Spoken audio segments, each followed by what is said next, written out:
Hoje vocês tiveram uma aula interessantíssima e muito complexa, mas bem legal de estudar, que é sobre os componentes bioquímicos da contração muscular. E a gente vai discorrer um pouco sobre isso hoje.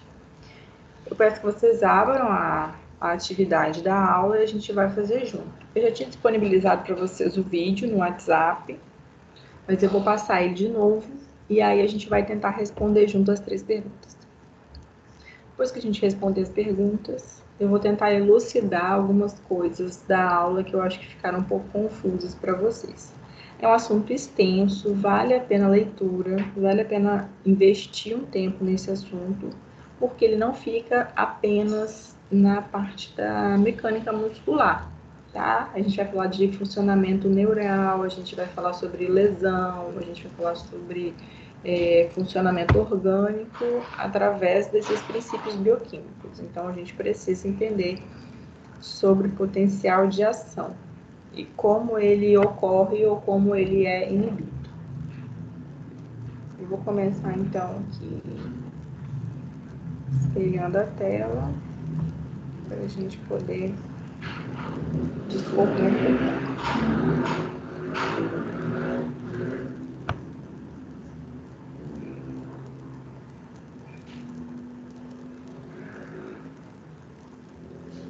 Vocês já estão vendo a minha tela? Sim. Sim. Deixa eu conferir de novo aqui. Para ter certeza que esse programa não vai sacanear o nosso áudio. Ele já ia sacanear o nosso áudio. Que joia. Vamos lá. Você usa músculos todos os dias para fazer suas atividades. Essa mulher está usando músculos para respirar, circular o sangue e mover suas mãos para fazer anotações. Seu tecido muscular cardíaco e liso são involuntários. Você não controla suas ações voluntariamente. Músculos esqueléticos trabalham sob controle voluntário. Músculos esqueléticos são compostos por feixes de fibras musculares. Fibras musculares são células longas e cilíndricas, contendo vários núcleos. Os músculos se contraem ou relaxam quando recebem sinais do sistema nervoso. Uma junção neuromuscular é o local da troca de sinais. Esse é o local onde o bulbo sináptico de um axônio terminal se conecta à fibra muscular. Fibras musculares são compostas de muitas miofibrilas. Uma miofibrila contém unidades contráteis chamadas sarcômeros. Sarcômeros correm adjacentes um ao outro ao longo de toda a miofibrila. Cada sarcômero consiste de filamentos de proteínas finas e grossas que dá aos músculos esqueléticos sua aparência estriada. O músculo contrai quando esses filamentos deslizam uns sobre os outros. Os filamentos grossos são formados pela proteína miosina, os quais centro do sarcômero, chamado de linha M. Os filamentos finos são formados pela proteína actina, os quais são ancorados às linhas Z nas extremidades do sarcômero. Como os filamentos de actina são ancorados na linha Z, o sarcômero encurta em ambos os lados quando os filamentos de actina deslizam sobre os filamentos de miosina. Embora a ação entre os filamentos seja descrito como deslizamento, os filamentos de miosina realmente puxam a actina em todo o seu comprimento.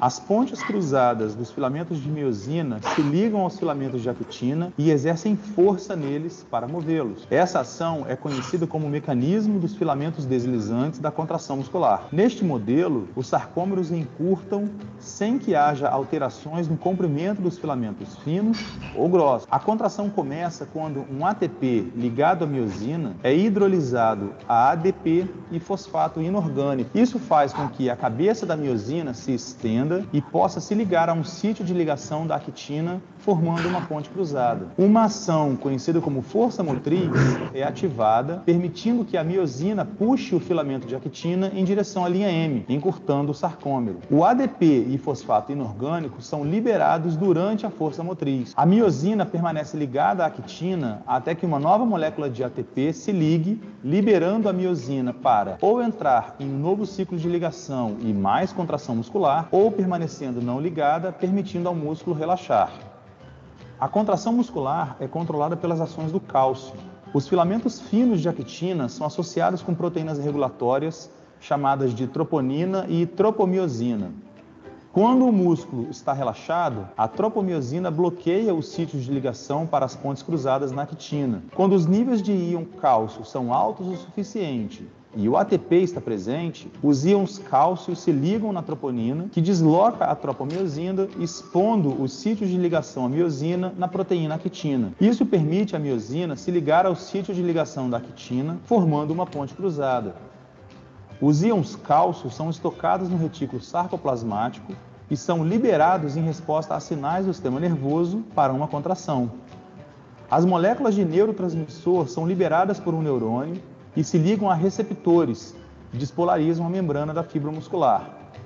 O impulso elétrico viaja para dentro da fibra pelos túbulos T e liberam o cálcio estocado. Os íons cálcio fluem para as miofibrilas, onde acionam a contração muscular. À medida que a actina e miosina deslizam umas sobre as outras, o sarcômero todo encurta, aproximando a linha Z com a linha M. Como os sarcômeros nas miofibrilas contraem, a fibra muscular inteira irá encurtar. Quando a fibra muscular contrai como um todo, o músculo produz força o suficiente para mover o corpo, permitindo que você faça suas anotações.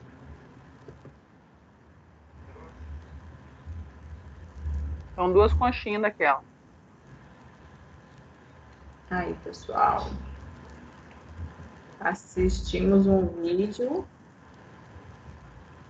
que ajudou a elucidar um pouquinho o mecanismo da contração muscular. Certo?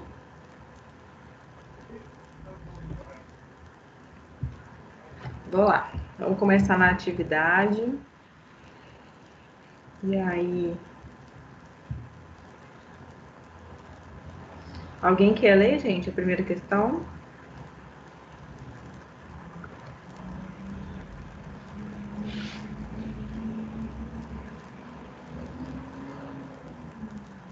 Bom, eu vou começar então.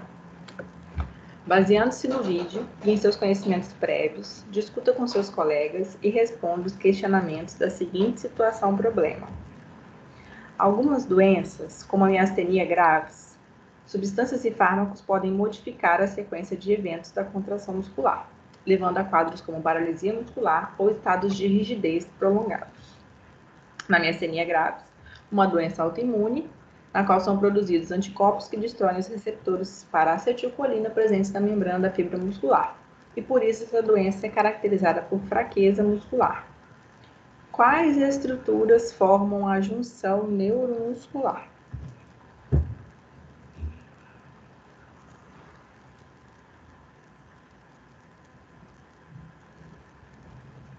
Então, pessoal, qual estrutura forma a junção neuromuscular? Já falei isso um pouquinho aqui, mais cedo, na hora de tirar as dúvidas. Acetilcolina. A acetilcolina está ali no meio, mas estrutura. A acetilcolina é um neurotransmissor. Ah, sim. A junção neuromuscular é a placa motora. Falei que é o local onde o nervo se insere no músculo. Então, a gente tem a parte terminal do axônio neural. A gente tem a fenda, que é onde a acetilcolina vai ser dispersa, e a fibra muscular esquelética.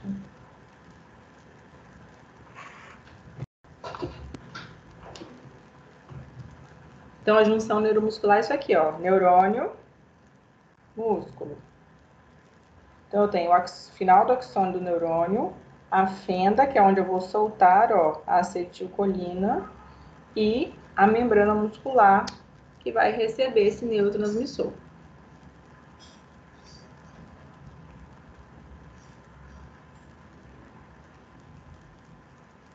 Conseguiram compreender? Essa estrutura, gente, ela não é única no músculo, tá? Por exemplo, no meu bíceps, eu tenho várias junções neuromusculares. No tríceps, várias junções neuromusculares. Geralmente a gente tem um ponto que é mais inervado, tipo assim, que vem um nervo de maior calibre, né? E aí outras derivações menores.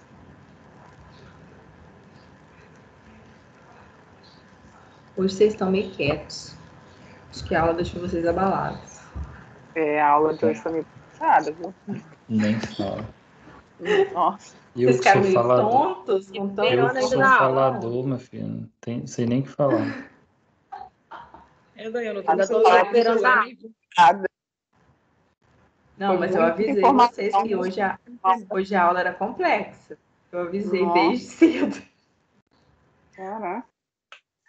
Hoje a aula é complexa. E olha que foi um resumo, tá? Porque aquilo é muita coisa pra gente estudar. Vamos lá. Com relação à miastenia graves, ela é uma doença que destrói os receptores para acetilcolina. Então, o que ela desenvolve nesse mecanismo de transmissão neuromuscular? Vamos voltar aqui para minha junção neuromuscular. Tá dando pra me ouvir, Daiane? Pode falar. É que eu tô no celular também ruim de ouvir. É que Pode essa falar. relação essa segunda que você falou aí, tem a ver com a esclerose múltipla? Tem. Tem também. Então, porque... É uma outra doença da placa motora. Então, eu até saí do quarto porque eu tô dando a paciente que ela tem essa esclerose múltipla. É. E... A esclerose múltipla ela vai ter uma outra característica, que é a destruição da bainha de mielina. Não apenas na placa motora. É um outro capítulo. Mas, resumindo para você, é o seguinte. Existem neurônios que são encapados, ó, igual fio, e neurônios que são desencapados. Então, é como se a gente tivesse só aquela parte de dentro, entendeu? Os neurônios que são encapados, eles transmitem informações mais rápidas. Então, por exemplo, pensei em chutar. E é um neurônio que é encapado, que é mielinizado, que a gente chama. A gente dá a resposta rápida. Agora, se for uma fibra lenta, pensei em chutar. Eu tenho um delay, um atraso da transmissão dessa informação até chegar lá. E aí a esclerose múltipla, ela ataca a bainha de mielina, então o encapamento dos neurônios. É que a minha paciente aqui, ela tem a mente boa. Do pescoço para baixo, ela parou. Mas a esclerose múltipla, a gente fala que é crise e remissão, né? O que encapa o neurônio é uma célula. É uma outra célula. E aí essa célula pode regenerar. Então, dá a crise, destrói o encapamento do fio. Passou a crise, ela pode se regenerar. Nem sempre regenera todos, mas pode acontecer das sequelas melhorarem muito. Entendi. Tá? Porque a miastenia graves, ela não ataca, então, ó, a capinha do fio. O fio vai passar a informação direitinho. O que vai acontecer? Lá na junção neuromuscular, ó, eu tenho o final do meu neurônio, a fenda sináptica e o músculo. Eu vou, ó, abrir e soltar as bolinhas de acetilcolina, igual vocês viram no vídeo. A acetilcolina, ela tem que ser recebida aqui, concordam? Se ela não for recebida, ela não vai fazer a parte dela, ela vai ficar solta aqui na fenda, porque tem um espaço. E a miastenia graves, ela faz exatamente isso. Ela destrói o receptor. Então, o que deveria estar aqui, aquelas boquinhas assim, ó, para receber a acetilcolina, elas são destruídas. E aí, por isso que o músculo não contrai. Beleza, então. Conseguiram acompanhar, pessoal? Um pouco. O que não conseguiu acompanhar? Me pergunta que eu te respondo. Tô igual aquele programa da Record. Fala que eu te escuto. Não é porque o processamento é lento mesmo, vai processando aos Não. poucos. Vamos processar de novo. Existe uma doença chamada miastenia graves. A miastenia graves, ela tem uma característica certeira, e eu tenho certeza que vocês já viram alguém com miastenia graves. Ou na TV, geralmente a pessoa tem uma pálpebra caída, apenas uma pálpebra. Um olho aberto, ó, e o outro é meio caído. É a pessoa que tem miastenia graves. A miastenia, ela vai causar, então, fraqueza, mas não é, na verdade, uma fraqueza, é uma deficiência de contração muscular. Porque a gente, quem é portador dessa doença, produz anticorpos que destroem os receptores da acetilcolina. Então, se a gente não recebe a informação através da acetilcolina, a gente não faz a contração muscular. Então, ó, o olho está aberto e o outro está fechado. Por quê? Porque a acetilcolina que chegou aqui não foi para o músculo, que o receptor dela foi destruído. É a mesma coisa que, por exemplo, a energia da casa. A gente tem energia e eu tenho que ligar o meu notebook para ele funcionar. Só que se a tomada estiver destruída, nada vai funcionar, concorda? Tem a energia, tem o aparelho, mas não tem a ligação. Então, quando a gente está falando de miastenia graves, é uma doença que ataca o que liga, que é o receptor da acetilcolina. Então, eu tenho o neurônio íntegro, a acetilcolina íntegra, o músculo não está doente, mas o receptor do músculo foi atacado.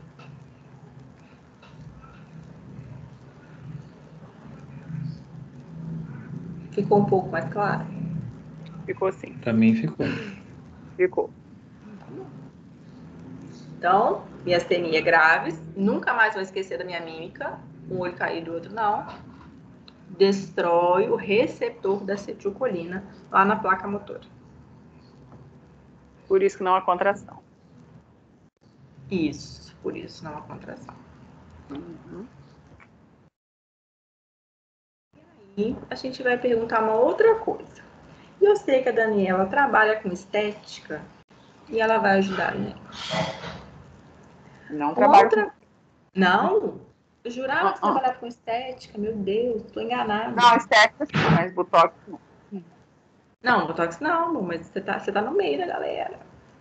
É, mais ou menos. Então vamos lá.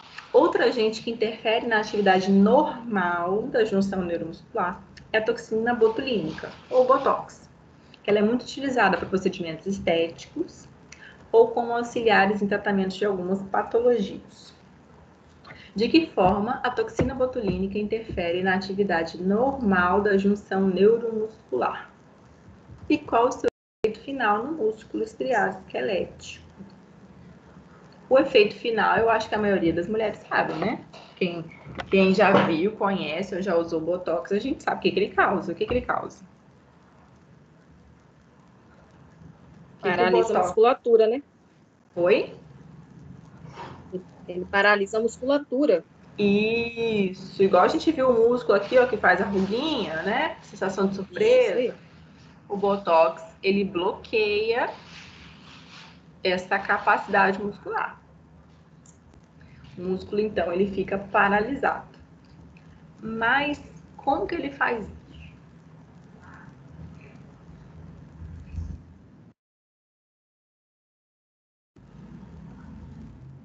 A gente falou da miastenia graves, ela destrói os receptores da acetilcolina.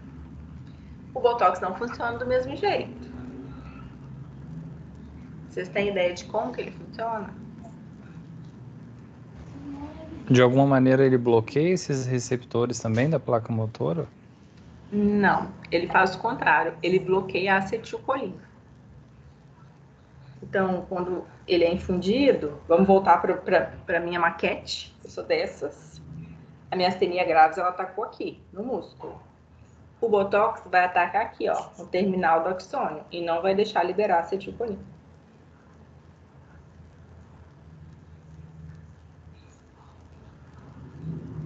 Qual é a regra disso? Qualquer uma das 3 estruturas sendo afetadas, não há contração muscular. Então, se eu tiver uma ressecção do neurônio, eu não tenho contração muscular. Se eu não tiver liberação da acetilcolina, eu não tenho contração muscular. E se eu não tiver absorção da acetilcolina, eu também não tenho contração muscular. Então, a miastenia gravis, ela ataca o receptor e o botox ataca a dispersão da acetilcolina. Nesse caso, há tipo um relaxamento muscular, o músculo não faz essa contração, ele mantém... O músculo não faz a contração porque ele não consegue ser estimulado. Uhum. Não é porque ele está paralisado, né? É porque ele não consegue ser estimulado. A gente bloqueia a estimulação dele. Mas a gente bloqueia a nível da placa motora. A gente poderia, por exemplo, pensar que dá para bloquear a nível central, né? No cérebro, dá para bloquear, visto que para contrair a gente precisa de vontade, músculo estriado esquelético. Mas o botox, ele bloqueia a nível da placa motora. Daiana, você sabe me explicar por que fica da aparência de inchado, sei lá? Por exemplo, nos lábios lá, quando a mulher faz, né? Fica um troço horrível. Não, mas no lábio não é botox, não. Ah, não? O lábio é Desculpa. ácido Você vê como que eu sou e entendido. hialurônico. É um preenchimento mesmo, é tipo um gel, assim, que vai causar o volume, né? Mas o botox não causa isso, não. O botox é paralisia mesmo. Aí o botox geralmente faz, aula de estética, testa, olhos. Isso Fica a a longo dica. prazo, beleza. Isso a longo prazo, tem algum efeito negativo de ficar, assim, por muito tempo bloqueando a acetilcolina? Então, não sei. Pra ser muito sincera, não sei. Porque eu não sou de estudar dermato funcional. Então, eu não sei, assim, intervalo. Eu acredito que efeito colateral tenha. Com certeza tem. Tudo tem efeito colateral. Principalmente tudo aquilo que não é natural, né? Mas não sei te dizer ao certo o que isso faz. Eu sei que a gente usa essas estratégias de botox, por exemplo, para pacientes com hipertonia, né? Vocês estudaram tônus, muito fácil. Tônus é o que a gente tem aqui, ó. O músculo está saudável, ele tem um tônus, ele tem um estado basal de contração. Então, ele consegue palpar, vocês podem fazer isso com o seu músculo. E a gente tem alterações de tônus, que é a hipotonia, que é a moleza, e a hipertonia, que é a tração. Aí a gente tem, por exemplo, a hipertonia no pós-AVC, a gente tem a hipertonia em tetraplegia, em paraplegia, né? Então a gente tem o tônus exacerbado em algumas condições. E aí, nessas condições em que o tônus é exacerbado, o botox ele é usado, então, para melhorar o tônus e você conseguir dar mais qualidade de movimento para esse indivíduo. Então, ele não é usado apenas para fins estéticos. Né?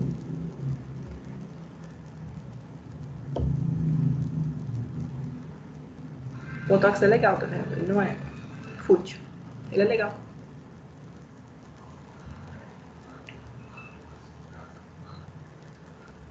Vocês estão tão quietos hoje, eu tô até estranhando. É efeito da aula ainda. A gente já respondeu as 3 atividades. A gente já respondeu, não, foi sacanagem. Hoje quem deu cola fui eu. E vocês precisam parar de fazer isso comigo.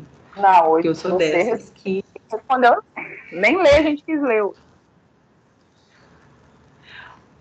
Não deixem fazer isso, porque eu falo muito. Aí vocês ficam me deixando falar, ó. Olha só. Porque a gente tá assustado ainda. Eu vou tentar explicar para vocês um pouco sobre o potencial de ação. Não me critiquem. Vou fazer desenho. Sugiro que vocês leiam sobre o assunto. De verdade. De verdade. no celular na hora do almoço, na hora que vocês forem pro banheiro, enfim, tá à toa um pouquinho, aqueles 5 minutos que você ia para a rede social, não vai para a rede social, a não ser que você vá para uma página de fisiologia. Procure sobre potencial de ação. Vou tentar explicar para vocês. Vou espelhar a minha tela. Se alguém me criticar, eu vou arrumar um problema. Bom, vocês estão com a minha tela aí, né?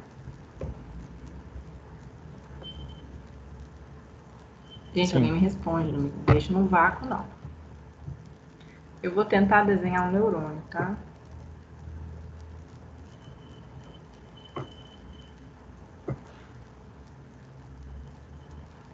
Um neurônio feio.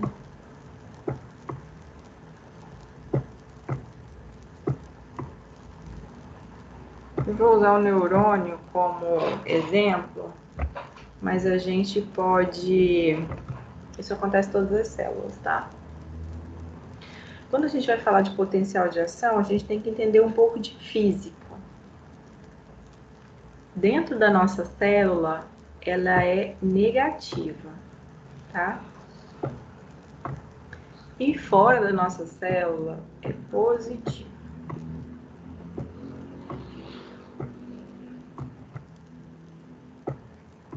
Por que que isso acontece? Porque fora da nossa célula, geralmente, a gente tem um composto que é o sódio.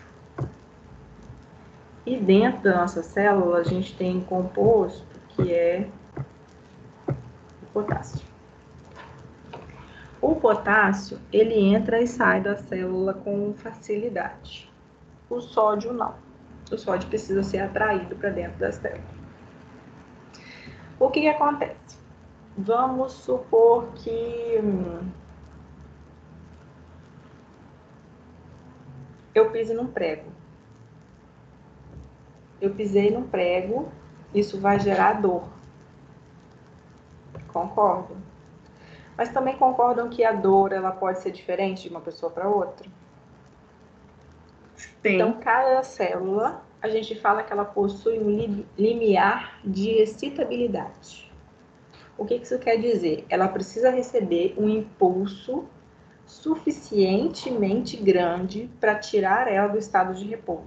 Então, ou ela despolariza, ou ela não despolariza. Então, ou tem potencial de ação, ou não existe potencial de ação. Não dá para ser metade de um potencial de ação. Quando aconteceu o potencial de ação, vocês estão vendo que aqui é tipo um cano, ó.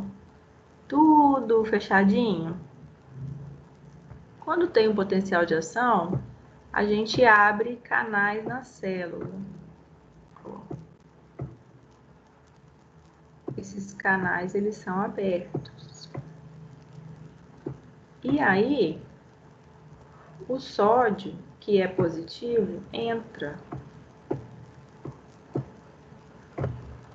E essa célula que era negativa, ela fica positiva. Então, igual um fio, a gente vai fazendo o quê? Vai passando uma onda elétrica aqui dentro, ó. Porque agora ele é positivo. Então, essa onda ela vai passando. E aí, ó, chegou aqui no canal final, a gente vai ter uma informação. Não sei escrever isso. Tá, enfim, vocês entenderam. Uma informação. Então, a célula em repouso, que a gente chama de potencial de membrana, ela é negativa. Por que ela é negativa? Porque a gente tem sódio do lado de fora e potássio que pode entrar e sair dela com muita facilidade. Quando ela recebe, então, um potencial de ação, na verdade, quando ela alcança o limiar de excitabilidade, ela dispara. Nisso que ela dispara, ela vai abrir canais, ou ela vai abrir espaços que vão possibilitar com que essas substâncias entrem na célula e façam com que ela transmita um impulso nervoso. Então, ela vira um fio com um impulso elétrico. Depois que esse fio passar, que a informação passar, ela vai voltar a fechar aqui, ó. Ela vai fechar. E nisso que ela vai fechando, esse sódio vai sair de novo. E a gente chama isso de repolarização, que é quando o potencial de ação acaba.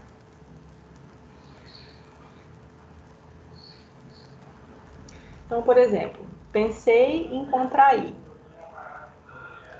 Meu neurônio disparou um potencial de ação, ó. Eu pensei, disparei o potencial de ação.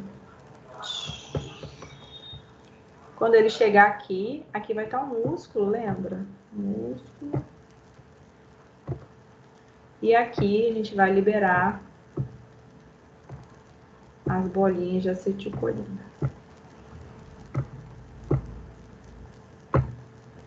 Quando a acetilcolina entrar no músculo, aí a gente vai entrar no assunto da aula de hoje. Eu vou finalizar aqui a minha tela para vocês olharem para mim, que é a contração muscular em si. Como que funciona? A gente tem filamentos finos, filamentos grossos, miosina e actina. A miosina é uma garra. A actina é como se fossem colar de pérolas trançados. E esse colar de pérola, ele está protegido por uma fita. Vocês viram lá. Essa fita só vai sair quando o cálcio for liberado.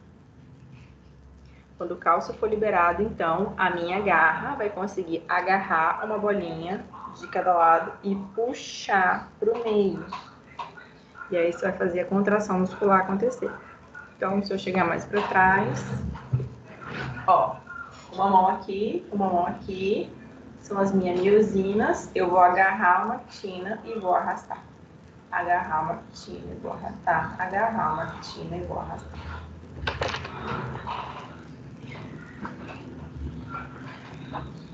E é assim que acontece. Vocês viram no vídeo, o vídeo representou muito bem que a miosina tinha várias garrinhas e a acetilcolina tinham várias bolinhas. E no vídeo, só algumas garrinhas trabalharam e só algumas bolinhas foram agarradas. Vocês lembram disso?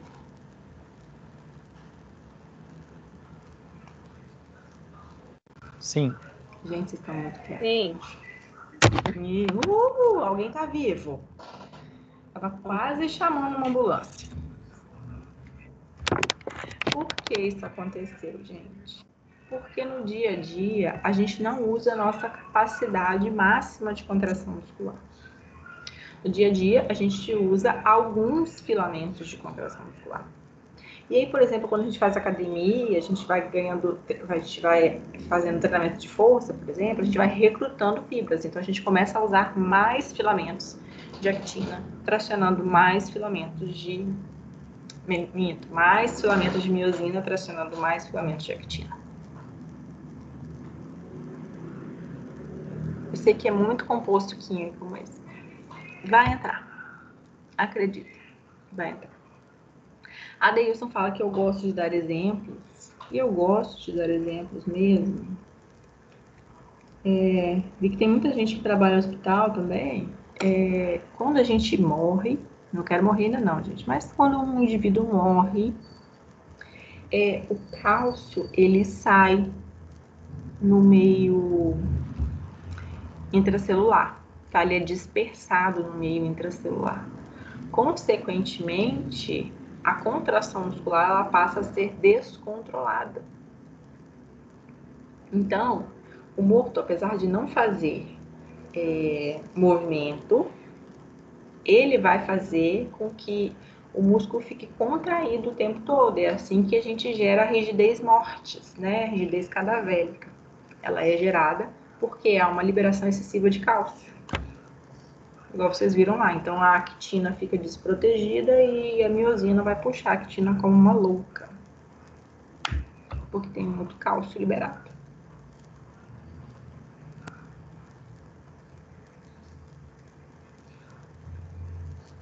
Ok? Ok. Gente, hoje vocês Prometo estão Ok. muito quietos. Jesus passou por aí. Prometo que na próxima aula eu vou ter mais assunto para conversar. Não, olha só, o que vocês precisam começar a fazer?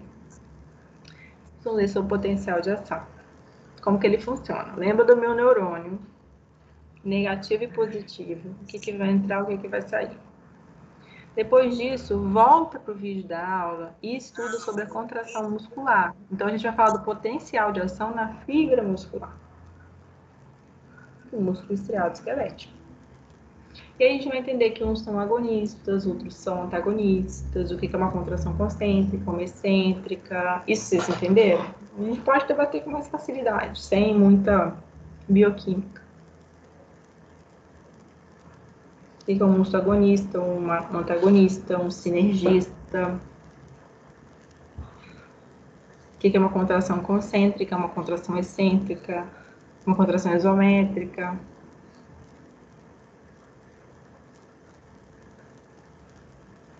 Isso tudo também são conceitos que foram dispersados hoje, mas eu sei que a bioquímica deu uma chocada em vocês, né? Muitos compostos para estudar. Mas a gente precisa entender o que está acontecendo no meio intracelular, também faz parte da nossa capacidade científica, e isso vai modificar até as escolhas do nosso tratamento, a gente saber determinar ou conhecer o mecanismo que está acontecendo ali na fibra. Bom, então, já que vocês estão quietos, gente, eu vou encerrar, mas me coloco à disposição. Eu sei que esse é um assunto complexo. Se tiver dúvida, me manda mensagem, tá? Eu vou tentar responder para vocês. E para quem é da internet, eu não tenho, tá? Eu não tenho esse livro, mas existe um clássico que explica muito bem esse mecanismo, que é o Tratado de Fisiologia Humana, de Guyton e Hall. É o melhor livro para se estudar esse assunto. Tem gente que consegue ele aí na internet, eu não tenho, mas Tratado de Fisiologia Humana é um bom livro para se estudar esse assunto. E livros, gente, tentem livros. Não se apeguem apenas a resumos da internet, blogs e vídeos do YouTube. A gente precisa de livro. Tá? Espero vocês mencionarem. Então, Professora, boa noite. licença. Sim, claro. Repete para mim o nome do livro. Alguém tá me escutando, gente. Não é que o silêncio de vocês hoje está me deixando assustada. Tratado de Fisiologia Humana. Guyton e Hall. Eu procuro a fotinha dele aqui e mando no grupo de vocês no WhatsApp. É isso que eu ia falar para você mandar no zap, Daiane. Não vou esquecer.